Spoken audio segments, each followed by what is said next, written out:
Cinta untuk Wari, bab 1, part 2. Aku sudah ternoda, dan sejak saat itu, aku tak lagi mau kerja lembur sampai jam 10 malam. Paling telat jam 8 aku harus pulang, terserah dengan target perusahaan, atau juga iming-iming gajian yang besar saat akhir bulan. Aku tahu kosan tempat tinggalku terhitung sepi, bahkan para penghuninya pun jarang bertegur sapa. Mereka sibuk dengan urusan masing-masing. Beruntung saat aku berniat mengakhiri hidup, pemilik kosan datang untuk menagih uang sewa yang lupa aku bayar. Hingga nyawa ini bisa diselamatkan, walaupun aku tak ingin hidup tentunya saat itu. Setidaknya masih ada kelegaan yang harus aku syukuri. Imbas dari kejadian itu tak meninggalkan jejak di rahimku. Entah apalagi yang akan aku lakukan andai hal menakutkan itu terjadi, atau mungkin aku akan kembali mencoba mengakhiri hidup lagi. Waktu berjalan, bahkan tak memberi jeda untuk sejenak aku bermalasan kerja dan hanya fokus kerja. Hingga lagi sore itu ada kejutan yang menungguku. Andre dan juga Wa Adi nampak berdiri menunggu kedatanganku. Kukira Andre telah menyerah dengan tidak datang menemuiku lagi. Tapi ternyata aku salah. Bahkan kini dia datang bersama dengan waliku. Seseorang yang aku anggap sebagai pengganti bapak. Pengganti orang tua yang sudah pergi saat usiaku masih belia. Ua yang menyayangiku sepenuh hati, bagaikan anak kandungnya sendiri. Kuderap langkah cepat, menghambur pada Wa Adi yang tersenyum lembut menyambut kedatanganku. Kedua tangannya terbuka menunggu aku datang ke pelukannya. Pelukan seorang ayah yang sudah tidak pernah aku rasakan lagi sebelumnya. Wah, kapan datang? Ku peluk tubuh yang sudah tidak gagah lagi itu, melepas rindu yang tak berjumpa sejak aku memutuskan tidak pulang saat hari raya. Hanya harus puas bertukar sapa lewat udara, sekedar menanyakan kabarnya, atau mengabarkan kalau aku sudah mengirimkan sejumlah uang sebagai bantuan untuknya. Keluargaku tidak tahu semua kemalangan itu. Mereka percaya begitu saja saat aku bilang kalau tak pulang karena kehabisan tiket kereta. Padahal saat itu aku baru saja terbebas dari intayan malaikat penjabut nyawa. Tadi kamu sehat, Wari? Kudengar suara Ua bergetar. Mungkin beliau juga merasakan haru seperti yang aku rasakan. Rindu tepatnya. Sehat, Wa. Tapi bagaimana bisa Ua datang bersama? Aku menoleh pada Andre. Lelaki itu tersenyum. Namun kembali aku memalingkan muka. Bisa kulihat dia menghembuskan napas panjang. Kenapa kamu bandel, Mas? Iya, Wari. Andre datang ke kampung menjemput Ua. Kenapa kamu tidak bilang kalau kalian akan menikah? Apa kamu tidak butuh restu dari lelaki tua ini? Aku menoleh cepat pada Andre. Lelaki itu tersenyum penuh kemenangan. Apa yang kamu rencanakan, Mas? Tapi kamu tidak ingin mengajak Wa Adi masuk, Wari. Kutatap sengit Andre yang merasa di atas angin. Ingin rasanya aku menyemburkan kemarahan, tapi terhalang oleh adanya Wa Adi. Pintar juga dia pergi ke kampung untuk membawa Wa Adi untuk dapat bertemu denganku. Tapi apa tadi Wa Adi bilang? Aku akan menikah. Nikah dengan siapa? Jangan bilang ini juga rencana Andre yang... Sungguh aku gemas sekali. Apalagi melihat senyumnya yang penuh kemenangan. Duduk di ruang depan kosan, aku tinggalkan sejenak kedua orang yang memiliki arti berbeda dalam hidupku itu.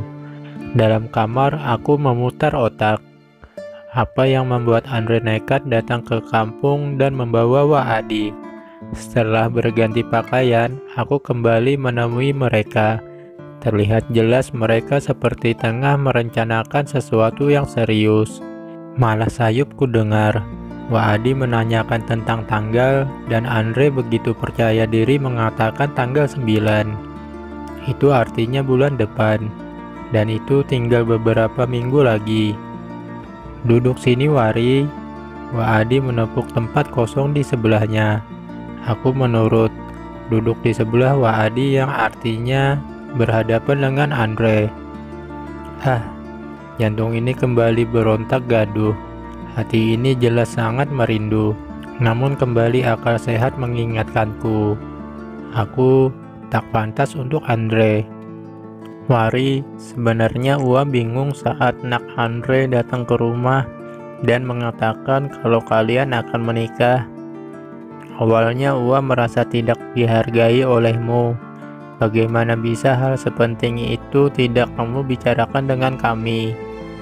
Wak Adi menghentikan ucapannya, lalu menatapku lembut. Namun setelah anak Andre menjelaskan semuanya, Ua bisa mengerti.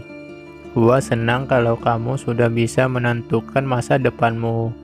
Dan Ua percaya nak Andre akan bisa membahagiakanmu, nak.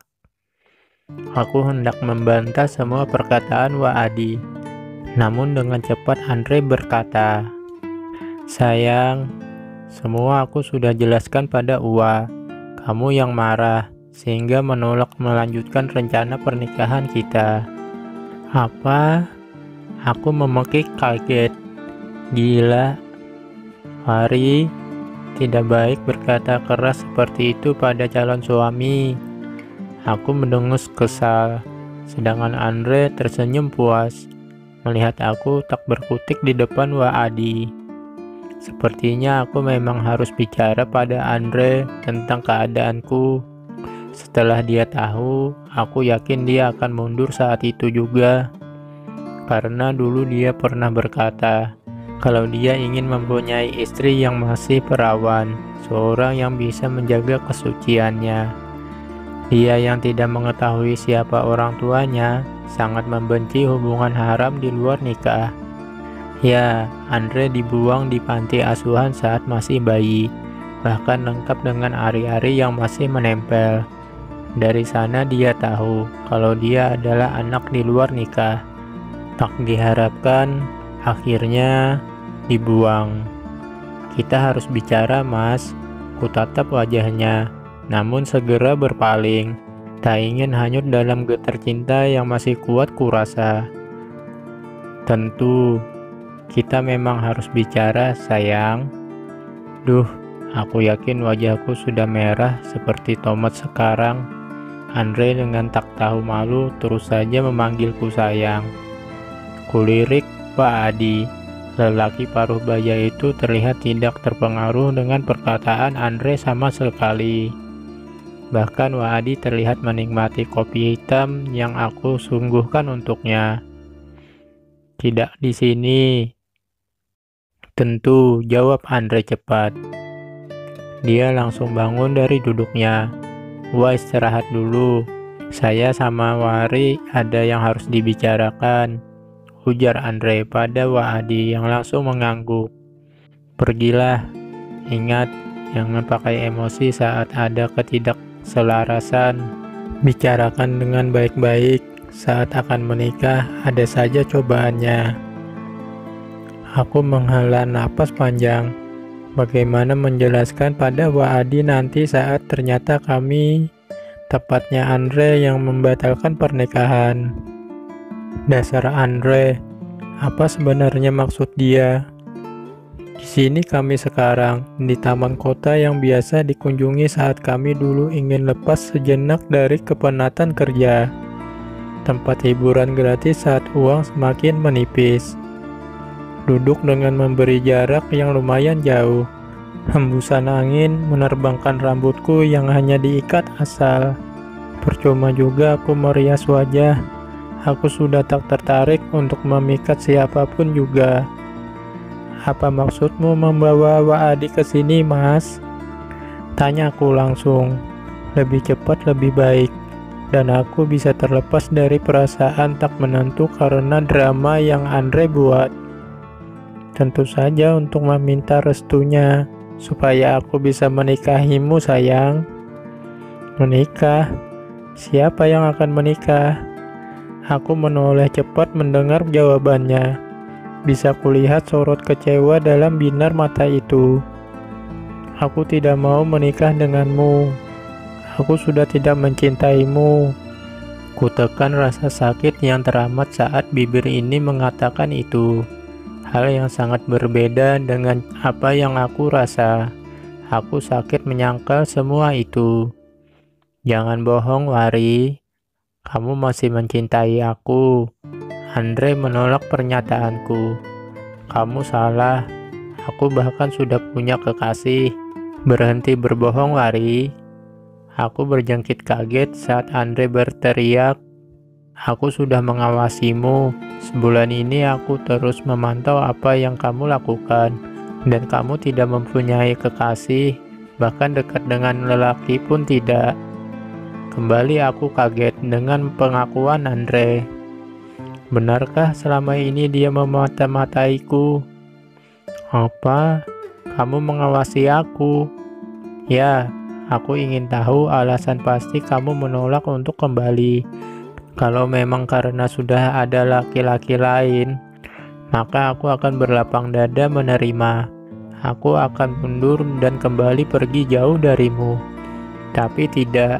Kamu tidak punya kekasih, jadi aku menyusun rencana untuk mengajak Waadi kemari, membuat cerita kalau kita akan menikah dan kamu tiba-tiba saja marah, serta ingin membatalkan rencana itu.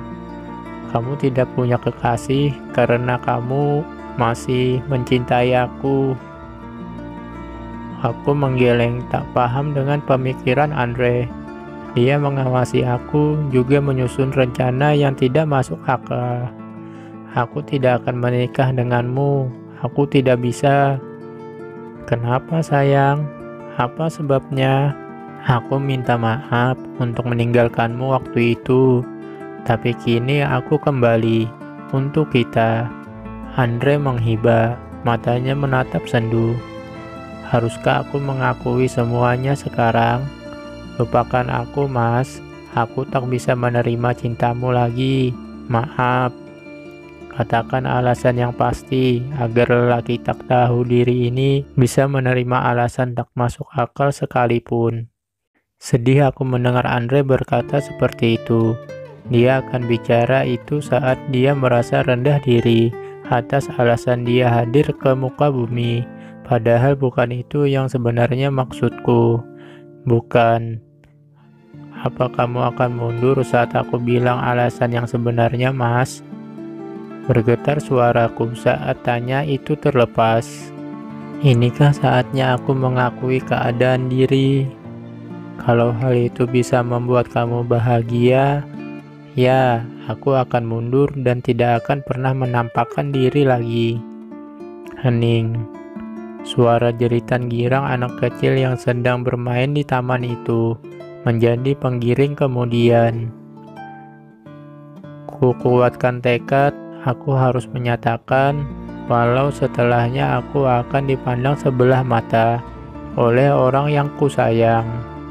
Kuangkat tangan yang pada bagian pergelangannya terdapat bekas sayatan.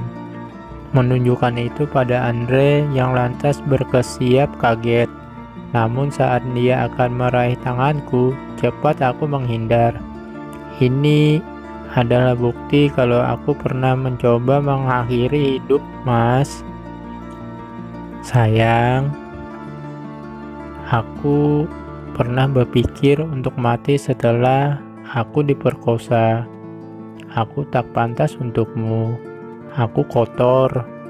Andre nampak tak bisa berkata-kata. Dia menatapku dengan tatapan yang entah. Aku tersenyum miris. Benarkah? Dia langsung tak bisa berbicara apapun. Dan aku yakin dia jijik denganku sekarang. Biarlah, karena itu memang kenyataannya. Bersambung.